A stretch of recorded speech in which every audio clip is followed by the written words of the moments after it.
এইটোতো প্ৰচাৰ, এইখিনিতো প্ৰচাৰ বা অপপ্ৰচাৰ। বাস্তৱটো আমি নাজানো নেকি বিহালীত কি হৈছে? বৰ্তমান সাংসদ প্ৰাক্তন সাংসদ মাজত আমি নাজানো নেকি? যিজন মন্ত্ৰীৰ সপোন দেখিছিল আজি তাৰিখত চেয়াৰমেন হৈ আছে, আমি নাজানো নেকি? আজি ধলাইত কি হৈছে আমি নাজানো নেকি? ধলাইত আমিতো ভিজুৱেল দেখিছোঁ, বঙাইগাঁৱত আমি ভিজুৱেল দেখিছোঁ। আপোনালোকে ভিজুৱেল ওপৰত চাওক আৰু আমাৰ ভিজুৱেল চাওক।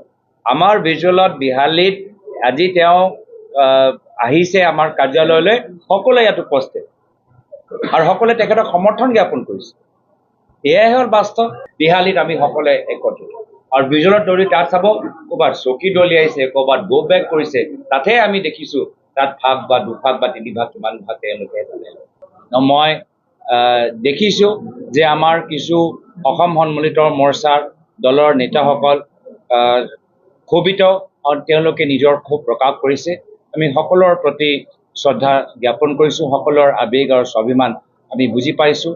আৰু আমাৰ প্ৰদেশ কংগ্ৰেছৰ সভাপতি ভূপেন বৰা ডাঙৰীয়া, নিখিল ভাৰত কংগ্ৰেছ সমিতি তত্বাৱধায়ক জিতেন্দ্ৰ সিং ডাঙৰীয়া, বিধায়িনী দলপতি দেৱব্ৰত শইকীয়া ডাঙৰীয়া, সদায় আলোচনাৰ যোগেদি আমি সমস্যা সমাধান কৰিবলৈ আমি চেষ্টা কৰোঁ।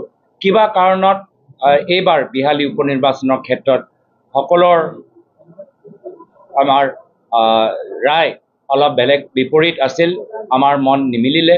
তথাপিও মই আশাবাদী যে আগন্তুক সময়ত আমি আকৌ এটা সুস্থ পৰিৱেশ পাম, মই আশাবাদী। আৰু সেইকাৰণে তেওঁলোকৰ বিৰুদ্ধে মই একো ক'বলৈ বিচৰা নাই। আমাৰ লক্ষ্য এটাহে যে বিহালীত ৰাইজে এটা শক্তিশালী যুঁজ বিজেপি বিৰুদ্ধে বিচাৰিছিল আৰু সেই যুঁজৰ কাৰণে আমি সকলোৱে অসম কংগ্ৰেছ প্ৰস্তুত হৈ আছোঁ। আৰু আজি এই নিৰ্বাচন, বিহালী নিৰ্বাচন আমি জিকিবলৈ আমি খেলিছোঁ।